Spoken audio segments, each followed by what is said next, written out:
So my 19-year-old son had COVID. Well, my 19-year-old son had a job out here, and he worked with a guy in his mid-30s who got diagnosed with COVID. And he probably worked with him for 3 or 4 days after he had symptoms, so who knows how long he was contagious. And then my son started to have symptoms, and so we both went and got tested, and he had IgM antibodies, which means that his body was mounting a response to it, but didn't have permanent defense to it, which would be IgG. So he had IgM positive, IgG negative. I was IgM and IgG negative, so I didn't have any proof of exposure.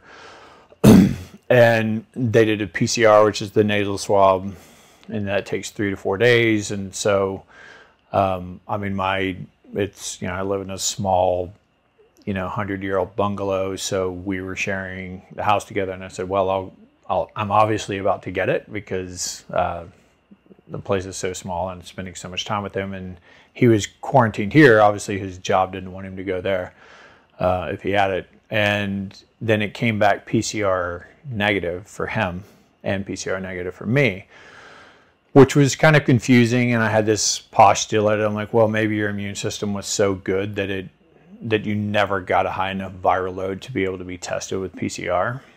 And but it was I just made that up as like an idea, like I have no idea. And then interestingly, about 3 or 4 weeks later, two papers came out, one from Iceland and one from Ireland. And they showed that people under 20 years old were not spreading it to other people. And that was exactly what they said, is that the viral load was, because their immune systems were so able to handle it, the viral load never got high enough for them to shed and spread it to other people. So I never ended up getting it, unfortunately. I was really hoping to get it over with, get my antibodies, and maybe that would free me up a little bit in society, but who knows how that's all going to go. But I myself have never been PCR positive or antibody positive.